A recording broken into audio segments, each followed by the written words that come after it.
ወይዘሮ ሴማ ያው አጅሪትም የአብሮ አደግ የሆነችውን ያምንን ጓደኛ አምጥታ ጀሬን አስወግዳ ማርያምን ማሪያ ነው እንግዲህ ስሟ አድሳለች።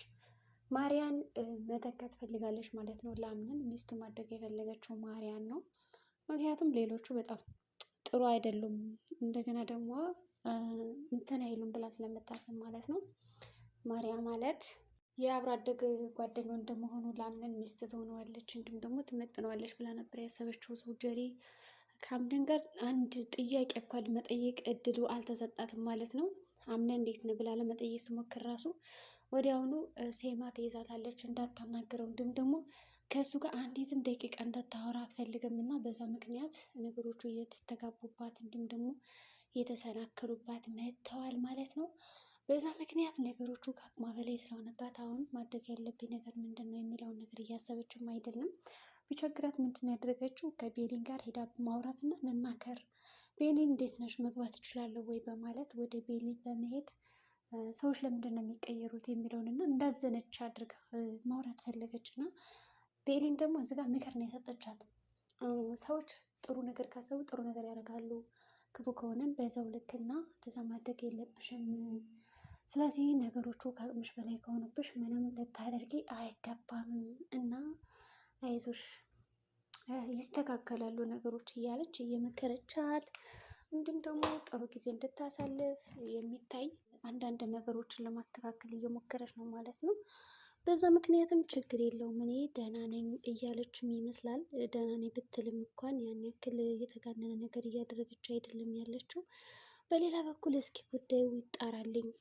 አምነንም ማርያን እንደ ጓደኝነቱ እንዲሁም ደግሞ እንደ ልጅነት ጓደኛው እየተንከባከባት ይገኛል። ነገር ግን እሱ ያላወቀው ነገር እዚህ ጋር አያቱ ለሚስትነት እንደመጣቻት አልገባውም። ሆኖም ደግሞ ለአባቷ ደውላ ራሱ ና እንጂ ወደዚህ የምናደርጋቸው ነገሮች አሉን፣ እንዴት ነው የምታራምዳቸው ነገሮችን እባክህ እያለችውም ነበረ። ከዛ እሺ በማለት እሱም ለማጣመር ፈቃደኛ የሚሆን ይመስላል የማርያ አባት እና ከቤሊን ጋር ራሱ ተዋውቀው ሰላም እንዴት ናችሁ ስትላት እንግዲህ ማርያ ከዚህ ቤት በጣም ብዙ ሰዎች አሉ ማለት ነው ምንድን ነው ምናምን በማለት ለማንቋሸሽ ሞክራለች። ከዛ ግን ማርያ ምንድን ነው ያለችው? በጣም ብዙ ሰዎች አሉ አዎ ስትላት፣ ለማንኛውም እሺ ይሁን ግን ቤቱ እኮ እንደ ማደጉ ቤት ነው መሆን ያለበት፣ እንደዚህ ከሆነማ በማለት ነው የሞከረችላት ማለት ነው። ማደጉ ቢሆን የተሻለ ነው እንጂ እንዴት ነው ዝም ብለሽ ነገሮች የምታስተካከያቸው? ይህ ሁሉ ሰው ምን ይሰራል እዚህ ጋር ተጠራቅሞ በማለት ያው እሱን ለማንቋሸሽ እንዲሁም ደግሞ ለመሳደብ ሞክራለች ማለት ነው። ከዛም እሺ በማለት አንዳንድ ነገሮችን ለመናገር ሞክራለች እንደምንም ብላ። ከዛ በኋላ ያው ወደ ውጭ ነው ሄደችው። እሺ በማለት ተነጋግረው ወጡ። በእርግጥ ቤሊን ከፍቷታል፣ አቶ አምነን እየተንከባከባት ስለሆነ ጀሪንም ተከፍታለች። ሌላው ደግሞ ሙስጠፋን እየመረመረ ይገኛል። ስልኩን እያንዳንዱን ተቆጣጥሮታል ማለት ይቻላል።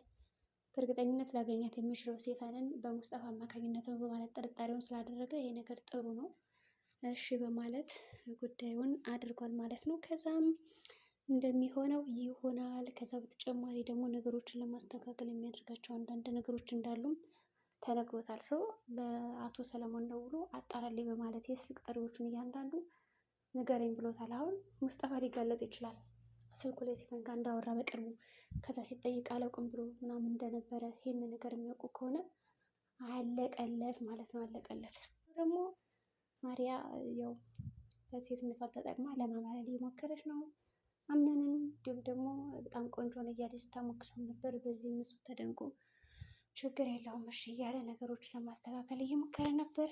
ከዛ በኋላ የሚፈልገውን ነገር ያደርጋል ማለት ነው። ሰው ሌላው ወደ ውጭ ወጣ ብሎ ተንቀሳቅሶ ሲመጡ ጀሪ ነበር ቤት የከፈተችው። ስከፍት እጅ ለእጅ ተያይዘዋል። ጀሪ ቅጥል ብላለች፣ ምንም መናገር አትችልም። በቃ በጣም የተናደደችው ነው እንዴት ትመለስላት። ከዛም አምነን ራሱ ምንም መልስ እየሰጠት አልነበርም እና ወደ ውስጥ ነው የገባው። እዛ ብልጠቷ ማለት ነው ማርያም ምንድን ያደረገችው? ጃኬት ለብሳ ነበር እና ጃኬቱን በእርጋ ተወችው። ከዛ ቤሊን ደግሞ ያንን ጃኬት ለማስገባት ነው ማለት በሩን ከፍታ ስገባ አብረው ተኝተዋል። ግን እዚህ ጋር አቶ አምነን አላያትም ማለት ነው። እሷ አንገቷን ሰብራ የተኛች አስመስላላት ጠብላ አብራ ወጣች ማለት ነው። ከዛ ቤሪንም አዝና ነበር። ሌላው ዛህራም ተረት ተረት እየነገረች ነበረ። አይዞሽ ነገር ያልፋል ቀላል ነው ምናምን እያለች እንዲሁም ደግሞ አስባለች። አቶ አምነን ጣል ጣል እያደረጋት እንደሆነ ተረድታ ነገሮችን ለማስተካከል እየሞከረች ነው። ከዛም እንደምንም ብላ ሀሳብ ለመስጠት እየሞከረችን በነበረበት አጋጣሚ የእነሱ ዓላማ ምንድን ነው የሚለውን ነገር ለመረዳት ታዘጋጅታ ነበረ። ከዛም እንደምንም ብላ ነገሮችን ለማስተካከል እየሞከረች ነው። ሆኖም እንግዲህ የሚስተካከልላት ይመስላል። ነገር ግን ጀሪ በጣም ተናዳለች። ለስሙ ትልቅ ሰው ነሽ፣ ግን ደግሞ ከሚስትር የሚስትር መደረብ ዓላማ ያለሽ ሰው ነሽ እያለቻት ነው። ሙስጠፋም ከሜርሲ ጋር እኔ ተጋለጥኩ ማለት እናንተም ተጋለጣችሁ ማለት ነው። ስለዚህ እኔ ብቻዬን አልጋለጥም ከዚህ ቤት እና ምን ማድረግ አለብኝ እያለ ነበረ ማለት ነው። ከዛም በኋላ እሺ ይልና ከዛ እንዴት ነው ማድረግ ያለብኝ የሚለውን ነገር እንትን እያለ ነው ማለት ነው። ከዛም በኋላ ጀሪያውን ቤቱን ለቃ የምትሄድ ይመስላችኋል? ምክንያቱም አጅሬ ይሰማሃል፣ ይህን ቤት ለቀሽ ውጭ አምናን አይፈልግሽም። ስለዚህ ምንድን ነው አላማሽ አንቺ እዚህ ጋር ያለሽ ነገር እያለቻት ነበረ። በዚህ የተነሳ ጀሪ ደግሞ እኔ የምሰራላችኋለሁ ይችን የመጣሻት ልጅ እና አንቺ ራሱ እዚህ ቤት አባራችኋለሁ እንጂ እኔን ውጭ አትይኝም እያለቻት ነው። ስለዚህ ሰማሃል አሸናፊ ነው የምትሆነው ወይስ ደግሞ ጀሪ ትከስራለች? ጀሪ በጣም አሁን ባዶነት እየተሰማት ነው። ብቻዋን ማንም ሰው እንደማያግዛት ልክ እንደ ዕቃ እየቆጠሯት ነው ያሉ ማለት ነው።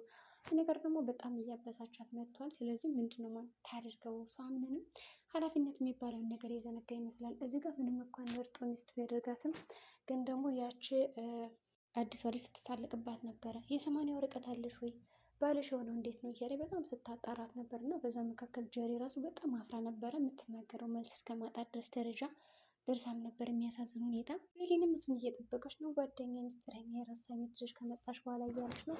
ዛራ ግን ለማረጋጋት እየሞከረች ነው ማለት ነው። እና አሁን አምነን የአያቱ ስራ አልገባውም። በሌላ በኩል ደግሞ ያቺ ሜርሲ ስራዋ አልተጋለጠም። ሙስጠፋም እኔ ከተጋለጥኩ አጋለጥሻለሁ አብሬ ይላታል። ሲፈንን ቢሆን አጋለጣታለሁ እያለች ነው። እና ጠፋች እያለችው ነበር። ሲፈን የት ገባች እያለች እየጠየቀችው ነበረ። ሙስጠፋ እነዚህ ጋር መጠንቀቅ ያለበት ነገር አለ። ሜርሲ እና እሱ ሲያወሩ አምነን ከሰማ ወይም ደግሞ ሜርሲ ለአቶ አምነን ሁሉን ነገር ከነገረችው የሚያግዛት እሱ ነበረ ብላ ነፃ ልታወጣ ትችላለች ራሷ ማለት ነው። እሷም ስታግዛን ነበር። በእርግጥ በእናቱ ሞትም እንዳለ አጠቃላይ ሁሉ ነገር ስለምታውቅ ግን አሁን እሷ ንጹህ አድርጋ ከሙስጠፋ ላይ ነገሮችን ልታዞራቸው ትችላለች። እና ሙስጠፋ ደግሞ ይህን ነገር መቀበል አይችልም። ሌላው ይች ልጅ የማገኛት የአባቴን እርዳታ ሳገኝ ነው ይላል።